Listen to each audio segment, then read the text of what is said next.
Man, you ever hear a story so big, so strange, that it completely flips your brain upside down? Like you think you've got life figured out. You think you know how people work, and then boom, something drops on your lap that feels almost unreal.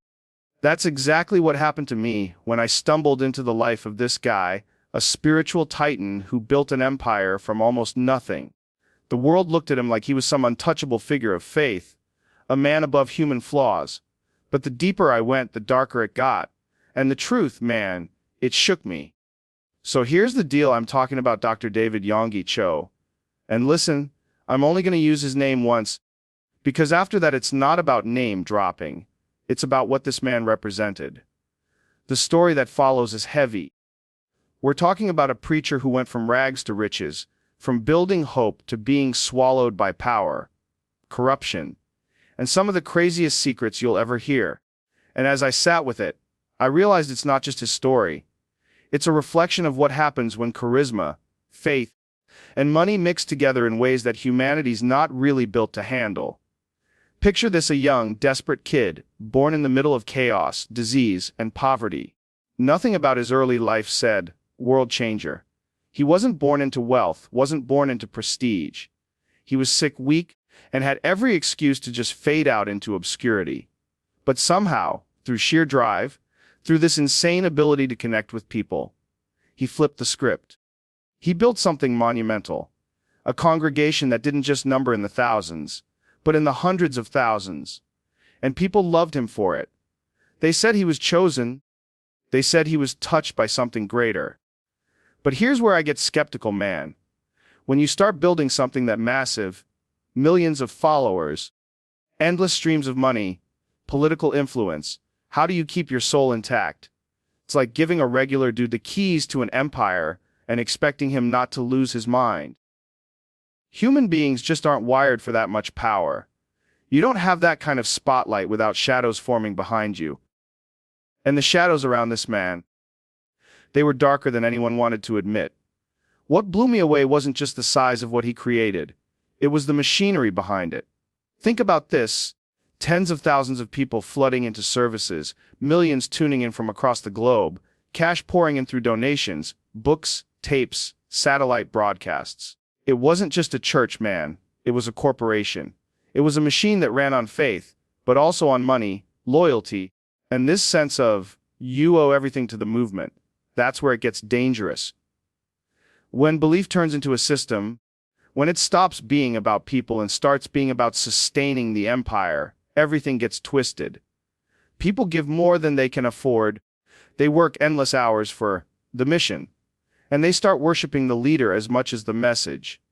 And the leader, well, he starts to believe he deserves it. He starts to think, I am the message. And that's when corruption sneaks in through the back door. That's when secrets pile up. Secrets that can't stay buried forever. I started digging into the scandals. Because, yeah, you don't get this big without scandals. And man, it was like pulling on a loose thread. The deeper I pulled, the more the whole thing started unraveling. Misuse of money, shady financial decisions, family ties tangled up in the empire. People whispering about how donations were being funded into personal projects. It wasn't just one little mistake. It was systemic. Here's the wild part: the followers, a lot of them didn't want to believe it. They couldn't. When you've invested your soul into something, when you've built your identity on the belief that this man is chosen, it's almost impossible to admit he might be flawed, or worse, corrupt. It's like telling a fighter his entire career was based on a lie. You just don't want to hear it. And that blind loyalty, that's what kept him untouchable for so long. But no empire built on shadows can stand forever. Here's where it gets heavy, man.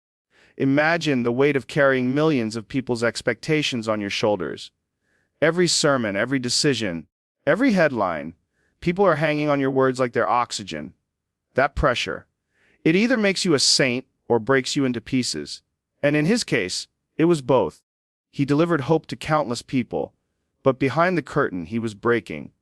And what happens when a leader breaks? The cracks don't just stay hidden, they spread. They leak out into the entire system. People start covering things up, brushing off shady deals, defending things they'd never tolerate in anyone else. And the leader, instead of stopping, leans deeper into the empire because he can't admit weakness. It's this vicious cycle of, I can't let them see me fail. But I'm already failing. That's where the darkest secrets start festering. Not in the light of the pulpit, but in the silence of the back rooms, in the books no one's supposed to see, in the conversations no one's supposed to hear. You know what really messed with me? The duality of it all.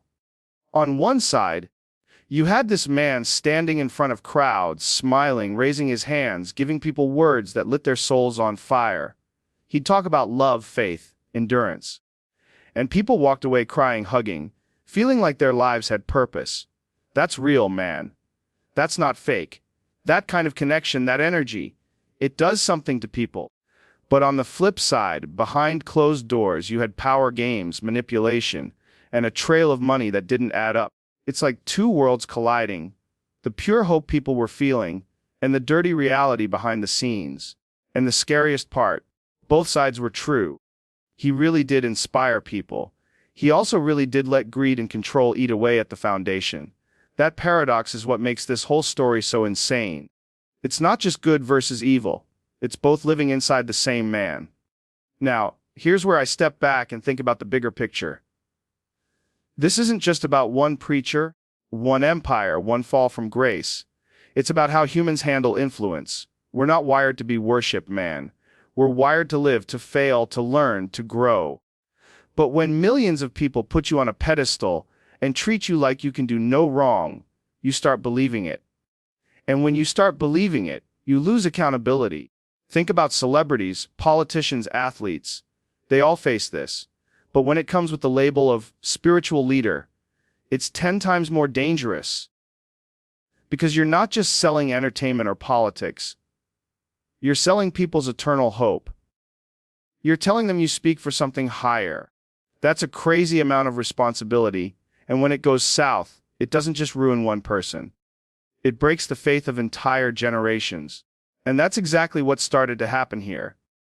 I kept hearing stories of people who gave everything, literally everything, to support the mission. Families selling homes, draining savings, working day and night to keep the machine alive. And at first they felt honored, like they were part of something divine. But years later, some of them were broken, bankrupt, questioning everything they ever believed.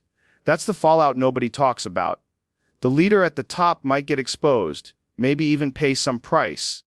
But the real cost is carried by the people who trusted him with their lives. Regular folks who just wanted to believe in something bigger than themselves. That's the tragedy here. It's not just a scandal.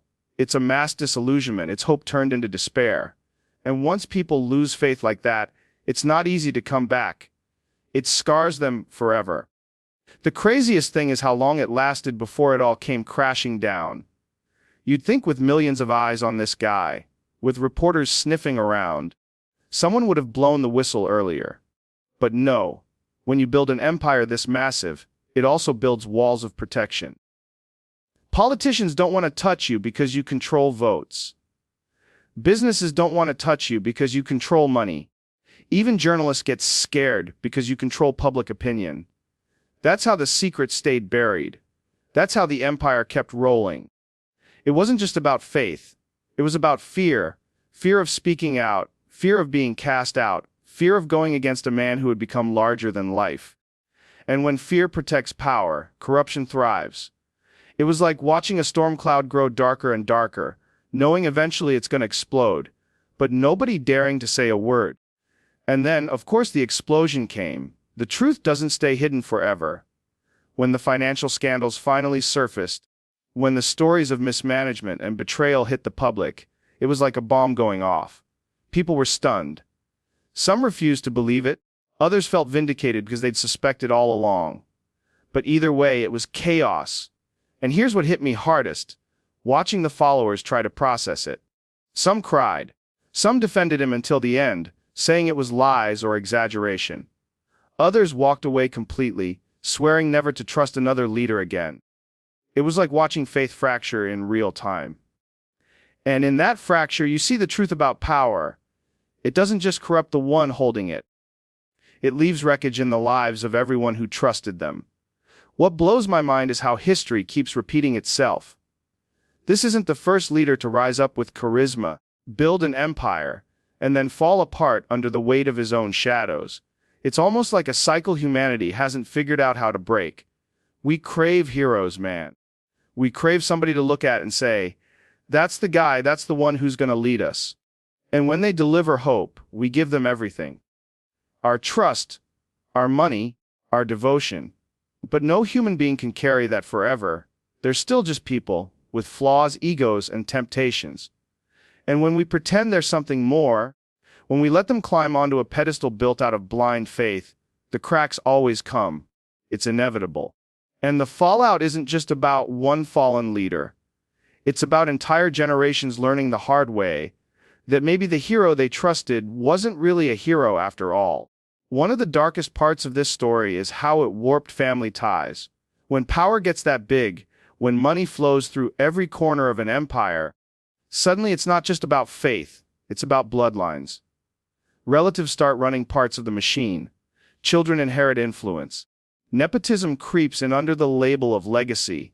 And once the family gets tied to the empire, the line between personal and spiritual gets blurred beyond recognition. That's what happened here. It wasn't just one man at the top making bad decisions. It was a network, a web of people close to him who benefited from keeping the system alive. And when you've got that many people invested, the corruption doesn't stop with one person. It becomes generational. That's why it took so long to unravel. It wasn't just him. It was everyone orbiting around him, all protecting the throne because their own survival depended on it. But here's the wildest part: even after the scandals, even after the truth came crashing out, the movement didn't just disappear. People still gathered. People still preached his messages. The empire didn't collapse overnight. It limped forward, bruised but still standing. That tells you something powerful about belief. When people truly want to believe, they'll cling to hope even when it's cracked and bleeding. It's like watching a fighter who's taken a dozen brutal punches, but refuses to go down. That's how deep this thing went. It wasn't just about him, it was about the hunger in people's hearts for something bigger. And that hunger, it doesn't vanish because of one man's failures. It lingers, it looks for the next voice, the next leader, the next savior. That cycle doesn't die easily. So, what do we take from all this? For me, it's a lesson in human nature. Power is seductive, influence is addictive. And when you mix it with faith, it becomes one of the most dangerous cocktails in existence. Because faith is pure, man. It's supposed to lift people up, connect them to something greater. But once it gets tangled in money, control, and ego, it turns toxic fast. This guy's story is a cautionary tale. It's a mirror showing us how fragile we all are. How even the most inspiring voices can fall. How even the most faithful hearts can be deceived. And how important it is to never put any human being on a pedestal so high that they can't be questioned. We've got to separate the message from the messenger. Otherwise, we're just setting ourselves up for heartbreak again and again. And here's where I leave it. I'm not here to tell you to hate the man, or to erase the good he did. People really were inspired. Lives were changed. That's undeniable. But at the same time, the secrets, the scandals, the corruption, they can't be ignored. Both truths live side by side, and that's what makes it so complicated. For me, the lesson is this: don't surrender your critical thinking. Don't give away your soul to any one person, no matter how inspiring they seem. Question everything. Test everything. And remember that even the loudest voices of hope are still human beings, capable of mistakes, capable of darkness. The story of this preacher isn't just his, it's ours too. It's a reminder that the search for truth never ends, and the moment we stop asking questions is the moment we set ourselves up to be fooled. So yeah, when I say the secrets shocked me, I mean it. But maybe the real shock isn't that one man fell. Maybe the real shock is how easy it is for all of us to build idols, hand them power, and then act surprised when they break under it. That's the dark secret we've got to face. Not just his, but ours.